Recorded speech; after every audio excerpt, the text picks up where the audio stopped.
19৭৩ সালে স্বাধীনতার পর প্রথম ভোট। স্বাধীনতার পর প্রথম নির্বাচন।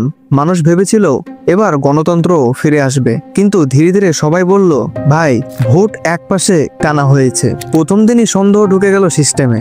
সেদিনই গণতন্ত্রের কফিনে প্রথম পেরেক মারা হলো। ভোটের মাঠে মানুষ উদ্বৃত্ত, কিন্তু কণ্ঠ চেপে। ভাই প্রথম ভোটেই মানুষ বুঝলো সবকিছু এত সহজ নয়। এরশাদের আমল। এরশাদের সময় এলো 1986 সাল থেকে 1988 সাল পর্যন্ত।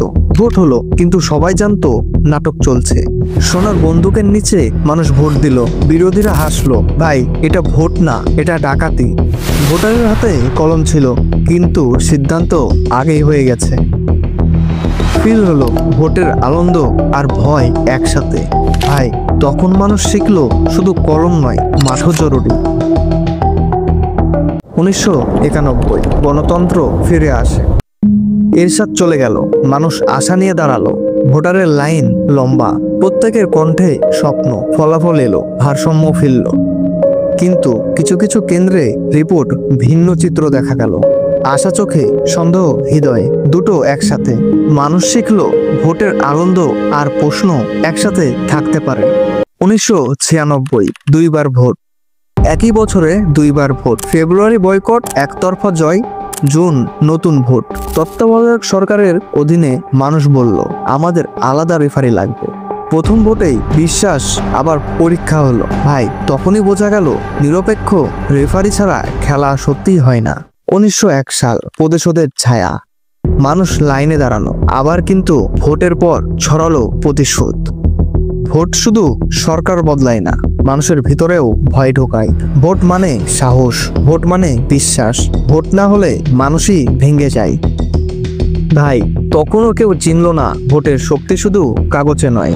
2008 আলো আর অন্ধকার। ভোট হলো, আশা নতুন। মানুষ ভাবলো এবার রাজনীতি বদলাবে, পরিবর্তন এলো। কিন্তু ধীরে ধীরে ভয় ফিরে এলো। ভোট শুরু হলো, খেলা চলতে থাকলো আরো গভীরভাবে। ফলাফল এলো, মানুষ বুঝলো ভোট কেবল শুরু। ভাই এবার দেখা গেল ভোটের মাঠেও আলোর ছায়া মিশে আছে।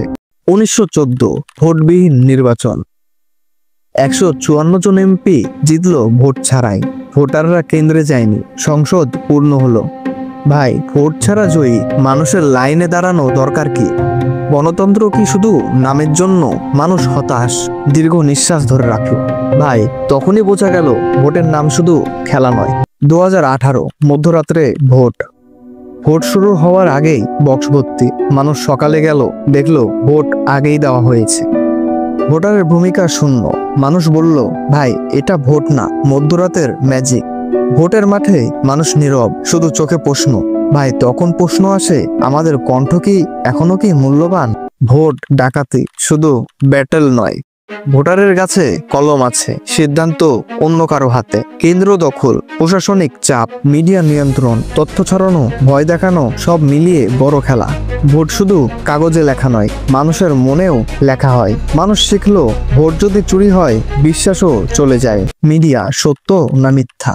মিডিয়া তথ্য তুলে ধরে, মিথ্যাও ছড়ায়। সোশ্যাল মিডিয়া স্ক্রিনে তথ্য আসে, বিভ্রান্তি আসে। মানুষের বিশ্বাস কোথায় থাকবে? তথ্য বিক্রি হলে ভোটও বিক্রি হয়। ভোটের মাঠে কলমের পাশাপাশি সচেতন মানুষও দরকার। কোর্ট, ধীরগতি বিচার। আইন আছে, কোর্ট আছে, প্রমাণ দেখাতে সময় লাগে। ফলাফল আসে অনেক পরে। অপেক্ষা করতে করতে আগ্রহ ফিকে হয়ে যায়।